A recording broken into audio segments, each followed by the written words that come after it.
Son vénérable maître n'est toujours pas rentré.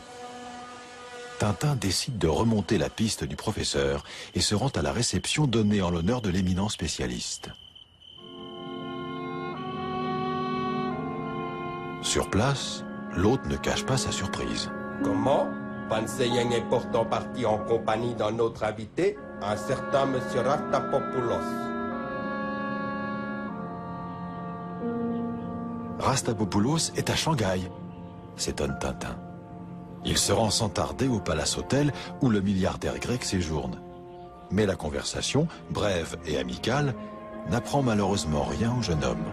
Pas rentrer chez lui, mais il n'y a pas 100 mètres de l'endroit où je l'ai déposé jusqu'à sa porte. Le lendemain matin, Tintin retourne au domicile du professeur. Arrivé sur place, un voile se lève sur la disparition.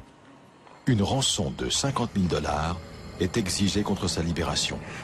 Elle devra être déposée dans un vieux temple à 1 heure de marche de la ville de Hukou. Tintin saute dans un train. Mais au bout de quelques heures, sa quête est soudainement interrompue. Les passagers sont priés de descendre.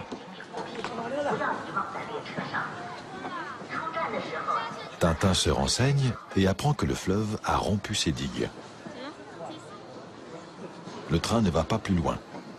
Il n'a pas le choix, il doit poursuivre sa route à pied.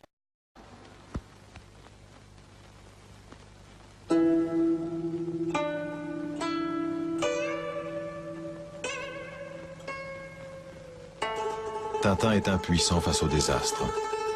Mais quand à quelques mètres de là, il entend un appel au secours, il se précipite et sauve un jeune Chinois de la noyade. Hergé signe là l'une des plus belles pages de la littérature illustrée. Le jeune homme sorti des eaux n'est autre que Chang Chongzhen, métamorphosé en héros de papier. Il rend ainsi un bel hommage à son ami chinois en projetant leur amitié dans l'histoire du lotus bleu.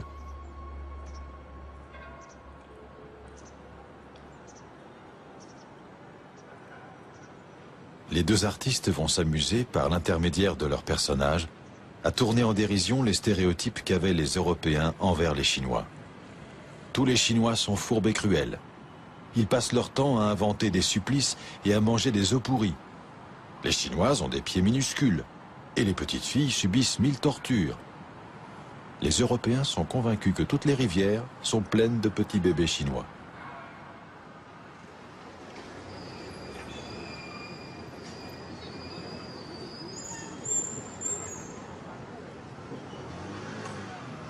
Entre-temps, à Shanghai, Mitsu Hirato joue de ses influences. Il convainc le chef de la police d'envoyer ses deux plus fins limiers aux trousses de Tintin.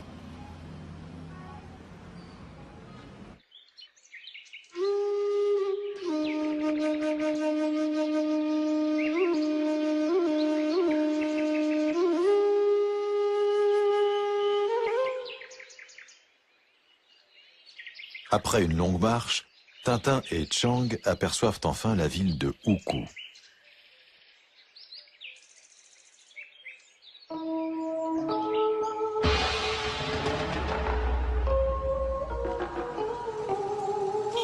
Entrée en grande pompe des deux Dupont. Dernier clin d'œil aux préjugés européens. Hergé confirme son attachement pour ces deux personnages apparus dans Les Cigares du Pharaon, souvenir du cinéma burlesque qui a marqué son enfance. Les Dupont, très mal à l'aise, ont pour mission d'arrêter leur jeune ami. Tintin suit les deux détectives qui l'emmènent chez le commissaire de police. Mais quand l'officier découvre le contenu de l'autorisation officielle,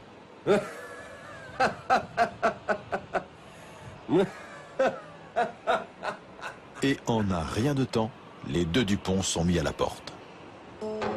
Tintin est libre. Décidément, Chang se révèle indispensable. Le jeune Chinois a réécrit le mandat destiné aux policiers.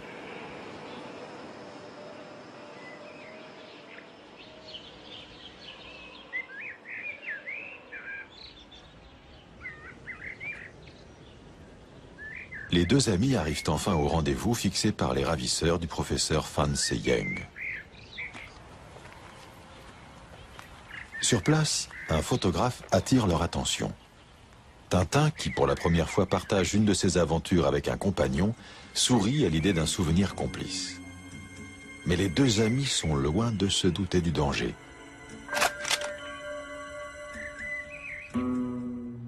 En mars 1981, 45 ans après leur rencontre en Belgique, Hergé et Chang se revoient pour la première fois.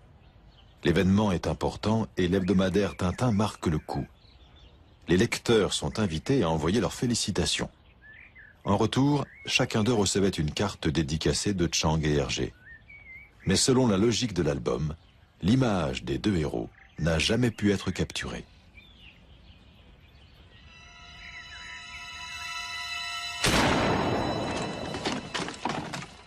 Heureusement, la mitraillette s'est enrayée et Chang est parvenu à prendre le dessus. Le photographe est à présent sous contrôle. Tintin apprend que le commanditaire est Mitsu Hirato. C'est lui qui a fait enlever le professeur Fan Se-yeng. La piste de Hukou était un piège. Le professeur n'y est pas. Les deux jeunes gens repartent à Shanghai. Cette fois, Tintin est bien décidé à affronter directement Mitsu Hirato.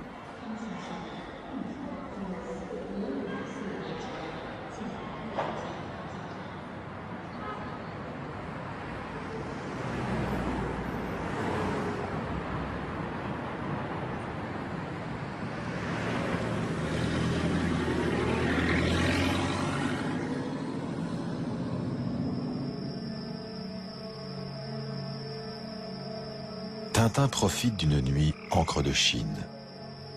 Avec l'aide de Chang, il pénètre dans les jardins du Japonais.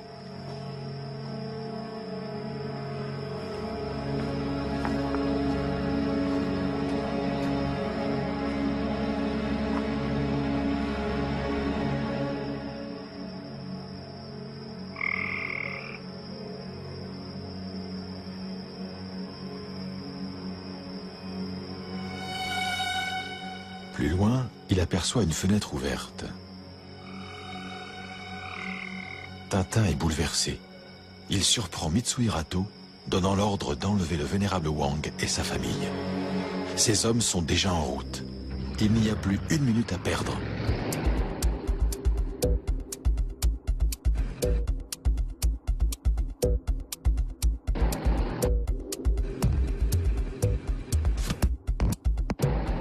Tintin et Chang filent dans la nuit, pourvu qu'il ne soit pas trop tard.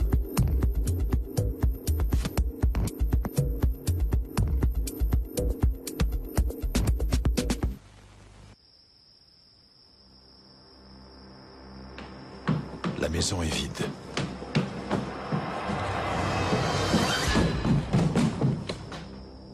Seul le domestique a été épargné.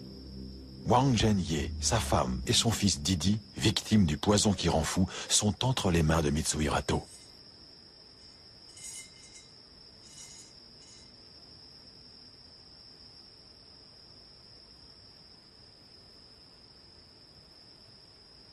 Mais tout n'est pas perdu.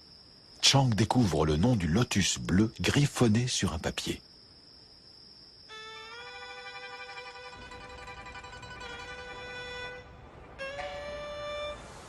Tintin s'interroge. Comment va-t-il pénétrer dans le lotus bleu sans se faire reconnaître?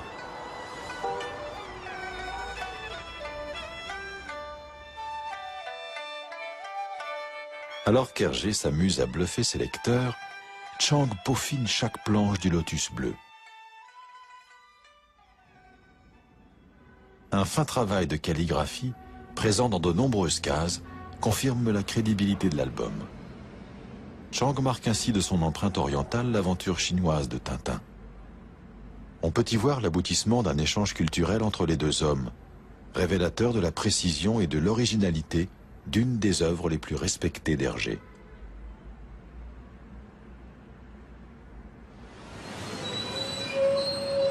Les vases ont des oreilles cette nuit au lotus bleu. Tintin n'a pas perdu une miette des ordres donnés par Mitsu Hirato à ses comparses. Rendez-vous à minuit au hangar numéro 9.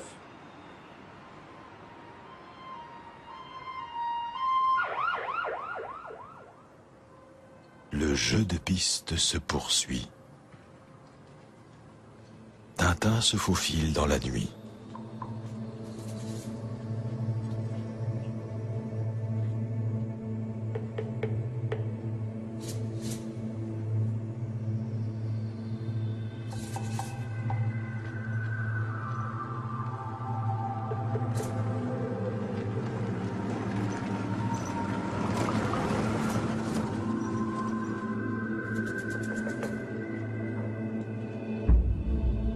Il aperçoit au loin les hommes de Mitsuhirato débarquant des barils d'opium.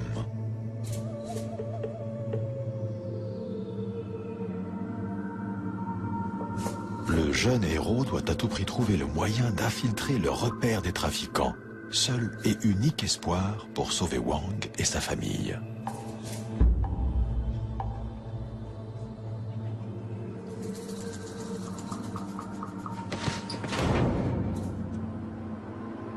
Tintin est emmené loin du port.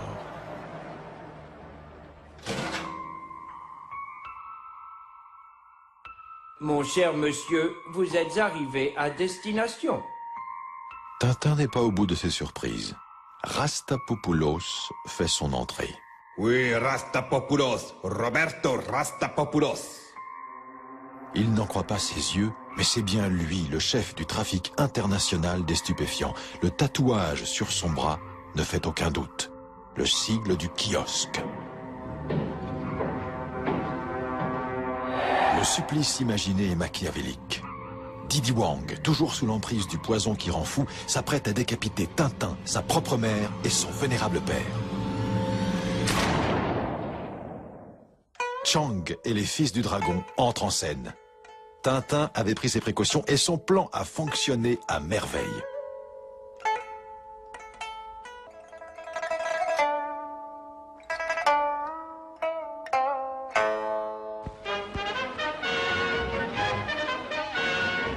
Nos lecteurs seront ravis d'apprendre le démantèlement définitif de la bande de trafiquants que notre jeune reporter poursuivait depuis l'Égypte.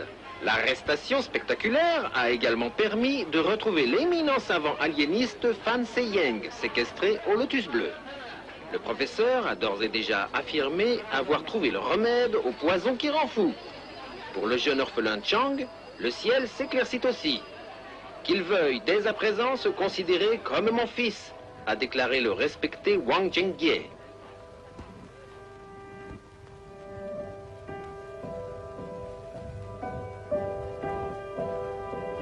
Hergé était sans doute très ému lui-même quand il dessina les dernières cases de son album. Son précieux collaborateur chinois retourne en Chine à l'instant même où Tintin embarque pour l'Europe.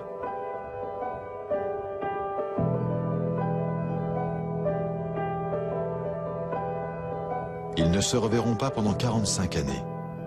Malgré tout, Chang Chongzhen aura marqué considérablement toute l'œuvre d'Hergé. Le héros de papier, lui, sera au centre d'une future aventure tibétaine. Mais ça, c'est une autre histoire.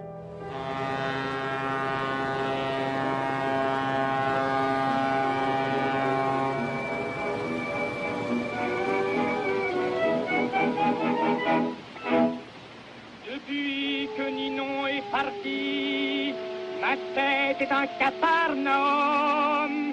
Et pour oublier ma jolie, je fume le troublant opium. Dans ces fumées aux teintes roses, je vois 100 000 apothéoses.